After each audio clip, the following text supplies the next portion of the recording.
Now, the Ukrainian President Volodymyr Zelenskyy is heading to Berlin for talks with the German Chancellor Olaf Scholz and the German President Frank-Walter Steinmeier. It's the last stop on Zelenskyy's lightning tour of Europe. Earlier today, Zelenskyy was at the Vatican for a meeting with Pope Francis. He also held talks with the Italian Prime Minister Giorgia Meloni in Rome, and his tour earlier included stops in France and Britain. Now, Zelenskyy presented his counterparts with what he's calling his victory plan. That's a roadmap to ending the war on Ukraine's terms. Today, he'll make his case to Germany's leaders. DW's Nick Connolly takes a look now at what we know about Zelenskyy's plan and its chances of success. 2.5 years into this war, Ukraine's President Volodymyr Zelenskyy says he has a plan for victory. No more improvisation and no more crisis management. He says it's a plan to end this war on Ukraine's terms, and one conceived in Kyiv, not in Western capitals. But what do we know about this plan? Zelenskyy is presenting his proposals to allies behind closed doors. He started with Joe Biden during a recent visit to Washington. The idea for this week was to present it to more leaders at a summit in Germany before making the plan public. With the summit cancelled, he's now meeting Olaf Scholz in Berlin for bilateral talks. American media reports cited unnamed US officials suggesting the reaction in Washington to Zelenskyy's plan was underwhelming. It was criticized as little more than a rehash of old Ukrainian wish lists. In Kyiv, the plan is widely understood to center on two key demands. Firstly, more long-range weapons and permission to use them against targets deep in Russian territory. And secondly, NATO membership for Ukraine, or at least US security guarantees like those given to Japan or South Korea. These guarantees would kick in after a ceasefire and be designed to prevent Russia attacking in future. Ukrainian political analyst Mykola Davydiuk says it's not just a repackaging of old demands. He says Ukraine's position has moved and is now more nuanced. Ukraine wants real, meaningful security guarantees. NATO membership would be the best possible kind of guarantee, but these guarantees don't have to apply to all Ukrainian territory. NATO security guarantees could be limited to territory currently controlled by Kyiv. That way Ukraine would not be able to ask NATO allies for help retaking land already occupied by Russia. Many in Ukraine are drawing parallels with West Germany, which joined NATO long before formalizing its post-World War II borders. Ukraine, they say, isn't asking for something that hasn't been done before. As for the continued push to use Western weapons against targets deep in Russia, Davydiuk says Ukraine's leaders don't see this as an end in itself. We're not seeing any signals that Russia is ready to talk. Russia is pushing forward in Donbass, occupying new towns and calling up new soldiers. If Ukraine gets the capacity to strike Russia deep behind the front lines, Russia will see the balance of power changing and not in their favor. But the timing of Zelenskyy's victory plan initiative raises questions. The news from Ukraine's battlefields in recent months has been anything but good for Kyiv, as Russian tanks advance on the key town of Pokrovsk. Is this really the best moment to ask Western leaders to believe in Ukraine, to deepen their involvement? Observers suggest two possible explanations. Firstly, the need for a new narrative to help Western governments justify continued financial support for Ukraine to their voters back home. One that talks of ending the war, rather than carrying on, quote, as long as it takes. And secondly, the window of opportunity towards the end of Joe Biden's presidency, a time in which Ukraine hopes Biden might take political risks without worrying about his poll ratings. Risks such as allowing Ukraine to attack Russia with American weapons or making a firmer commitment to Ukraine joining NATO. This is about Biden's political legacy. When his predecessors got involved in European conflicts, they always came out on the winning side. Biden needs his own victory. That's why the last-minute cancellation of this summit has shaken so many in Kyiv. They see that window of opportunity closing, and they worry that if Biden comes to Europe after the November election, he'll be a lame duck president without the moral authority to take such big decisions. DW's chief political editor Michaela Küfner is following Volodymyr Zelenskyy's visit here in Berlin, and DW correspondent Nick Connolly joins us from Kyiv. Michaela, remind us what exactly Volodymyr Zelenskyy wants to achieve with his visit here to Germany.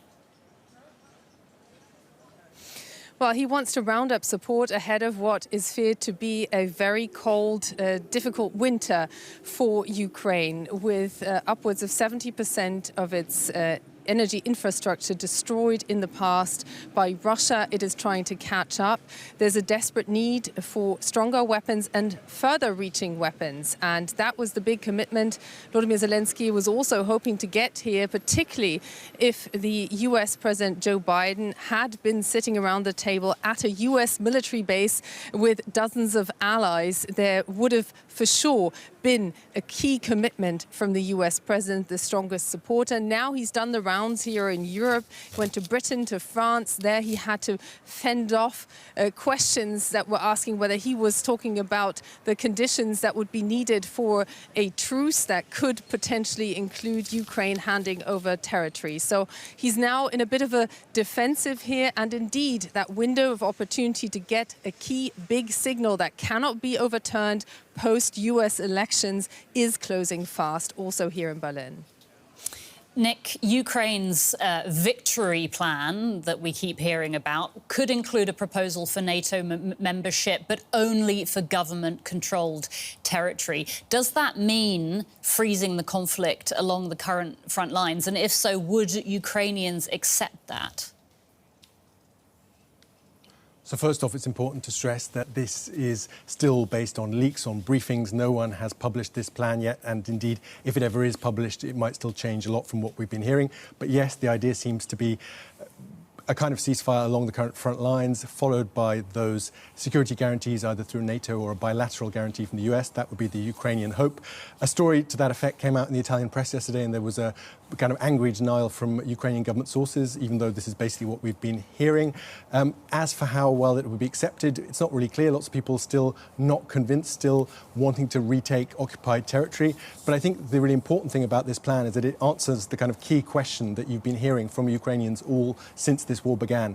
If we agree to a ceasefire, if we stop fighting, the West will basically stop paying attention, will stop helping us, we'll get distracted, and then Vladimir Putin will come back 2 years, 5 years, 10 years down the road and finish the job. So if Ukraine gets that NATO membership, that is a line in the sand, that is a red line that Putin will not, no one really believes Putin would attack a NATO member if Ukraine became one. So that would basically put those worries to bed and allow Ukrainians to think more seriously about the costs of carrying on versus a ceasefire. Michaela, you mentioned it earlier, the fact that US President Joe Biden was planning to be in Germany to meet Zelenskyy. Hurricane Milton forced him to stay in the US. So just tell us again what fundamental difference it would have made if Biden had been here. What would that change for Zelenskyy? Well, basically what Zelenskyy is getting instead of the full-fledged alliance led by the United States standing behind him, once again probably pledging more weapons, but also to stand by Ukraine's side for as long as it takes.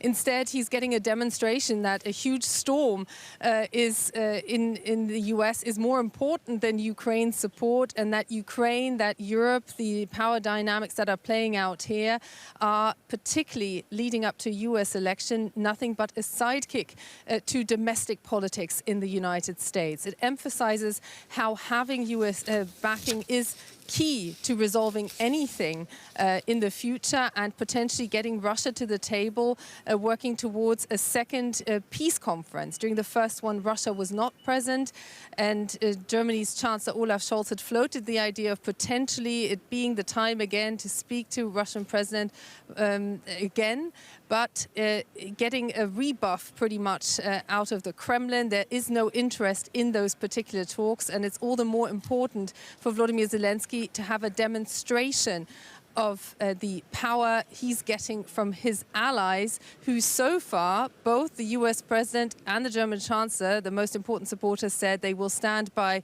Ukraine for as long as it takes, but they haven't said whatever it takes. And that's what ideally Volodymyr Zelenskyy would like to hear. Nick, if this victory plan, or at least what we know about it, is implemented, can you tell us how could it possibly change the course of the war? We've seen the impact of long-range weapons of attacks on Russia proper rather than on Russian-occupied Ukraine. On the one hand, we've seen limited permissions to Ukraine to use it to protect Kharkiv, and we've seen Kharkiv under a lot less of a kind of ferocious attack than it was before those permissions were given. Russian forces pushed back very significantly there along the border in the Kharkiv region. We've seen homemade Ukrainian drones that are obviously less powerful than these Western weapons, creating havoc behind the front lines because Russia simply doesn't have enough air defences to protect its huge territory. So if Ukraine was to get Storm Shadow missiles from the UK, for instance, or ATACMS from the US, that really could do a lot of damage to Russia's logistics. As for the NATO guarantee or security guarantees from the US bilaterally, that would be a big deal for Ukraine. That would be a sense that Ukraine has joined the West alongside joining the EU, and that basically Putin would not be able to influence this country and to kind of force it under his control as he's been trying for the last 20 years or so. The big question, obviously, as Michaela mentioned there, no sense from Russia right now that they think it's worth talking. They are still hoping for Trump presidency, still hoping for Ukrainian collapses on the front lines. So I think for now, from a Ukrainian perspective, it's just about raising the price of this war for Russia and hoping that Russia sees that arithmetic changing as Ukraine gains capacity to strike Moscow, to strike military targets hundreds, if not thousands of kilometers away from Ukraine's borders. DW's Nick Connolly in Kyiv and our chief political editor, Michaela Küfner, here in Berlin. Thanks so much to you both.